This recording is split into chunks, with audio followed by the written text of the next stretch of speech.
Thank you very much, Mr. Chairman. Thank you all for spending so much time with us here today. One comment on this issue of non-nuclear sanctions, and then two questions. The Iranians are worried that we are going to reimpose nuclear sanctions under the cover of some other excuse. Thus, your discussion about the sensitivity of when we may reauthorize the Iran Sanctions Act. I just note that what we're talking about here then is motive.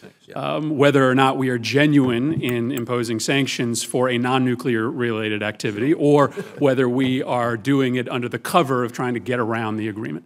I don't think there's any way to avoid the fuzziness of that section of the agreement, because ultimately there can be a dispute over motive. But I just think we all have to understand that there is going to be a lack of clarity on that question, given the fact that the dispute ultimately is not going to be about the letter of the law that we pass, but about the motive that stands behind it. I think that we can certainly defend instituting new sanctions on non-nuclear activity, but there's going to be a difficulty in trying to define that motive.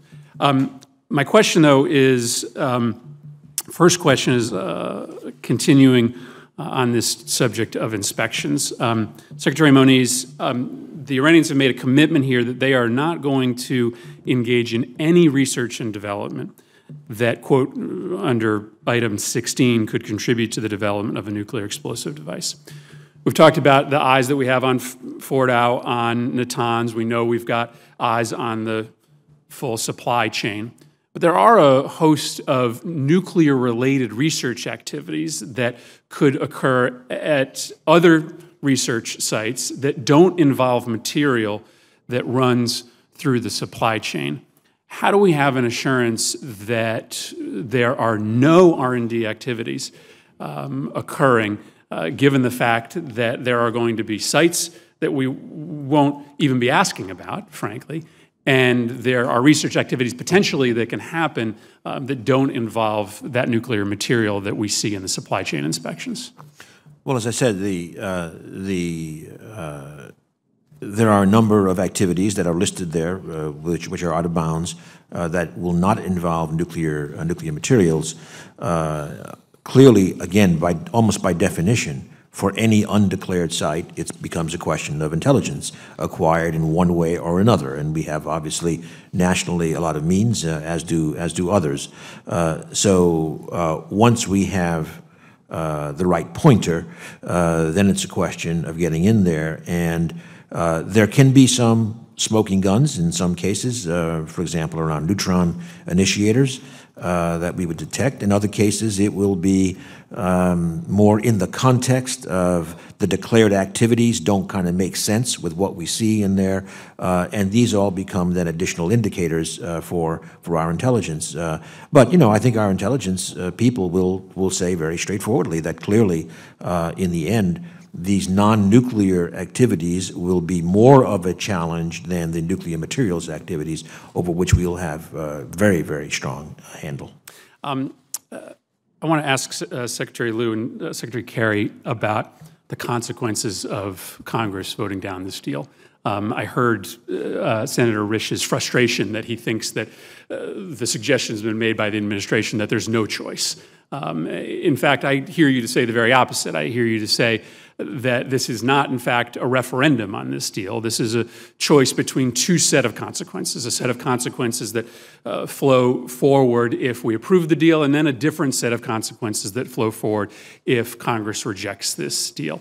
And so as I look at that second set of consequences that we have to be fully cognizant of if the United States Congress rejects this deal, I sort of see it in 5 parts, and I want to give this analysis to you and then ask you both to tell me where I'm wrong or where I might be right. First, the sanctions are going to fray initially. The Russians and Chinese likely won't continue to sign on, and over time likely will in substance fall apart. Second, Iran's going to be able to resume full operation of its nuclear program. It gets closer and closer to the breakout time. 3, the inspections that we have under the JPOA disappear, and we go blind again inside Iran. Fourth, this administration's ability to do nuclear diplomacy, frankly, ends for the next year and a half. There's no legitimacy with the clear indication that Congress won't support any agreements that this administration enters into.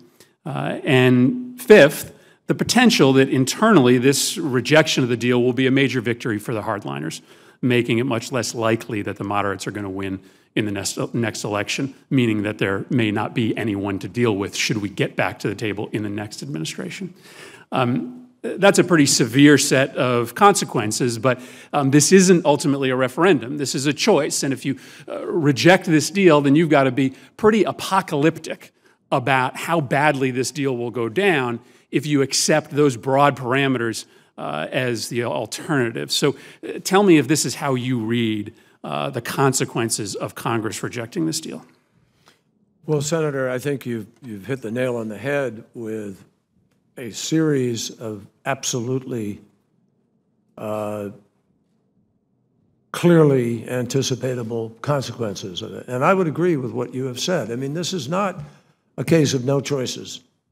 There's a choice. And as Senator Murphy has said, each person can make the judgment about the consequences of their choice.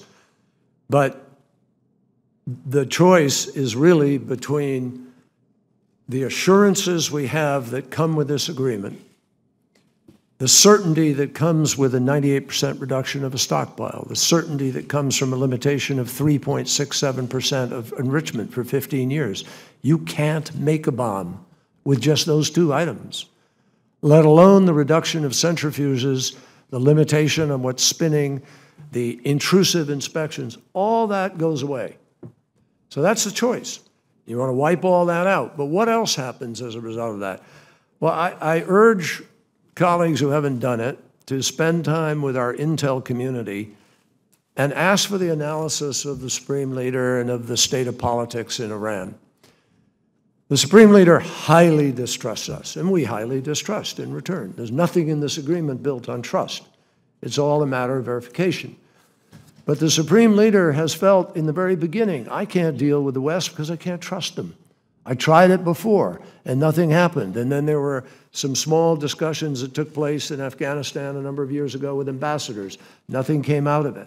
I can give you, I'm not going to go through the whole history, but there's a long history of mistrust, and much deeper than that, the whole context of the revolution out of which the regime comes. So if we say no, after saying in good faith we're here to negotiate and we can come to agreement, but we walk away from it, not because we chose to, but you choose to, they won't know who to deal with. We certainly aren't going to be dealt with. A lot of other people won't know who to deal with. But more importantly, he's not coming back. There's no way people who say, get a better deal. No way. When they believe they've given up things in good faith and made proclamations about no nuclear weapon forever, and they're willing to be subject to the NPT. The NPT is at the heart of nonproliferation, senators. We have 189 nations that live by it. We would be turning away from the NPT. That's part of what this vote would be. Basically saying, we don't trust the NPT, we don't like the NPT, there's no way Iran could come under the NPT, we're not going to do this. So the consequences of this are even more than what you laid out, Senator, and here's what else happens. I know this will happen. You know, been around politics long enough. Have a pretty good sense. I mean, a lot of people were out there opposing this agreement before it was announced. A lot of people were opposing it before they read it. So I know what we're going to hear in the context of this. If this agreement isn't passed, isn't agreed to, it doesn't meet Congress's approval, and the sanctions are gone, and Iran goes back to enriching, you can hear the hue and cry right now. People are going to be saying, well, what are we going to do about it? They're enriching. You'll hear the Prime Minister of Israel calling you up, time to bomb. What are we going to do? That's why learned people who led security establishments in Israel say that's probably the alternative here. So when they're enriching like crazy and we've passed up diplomacy and we've passed up the Non-Proliferation Treaty, what is left to us to enforce this? I know there are senators here who are uncomfortable with the idea that they may have an industrial enrichment program. So what's your plan?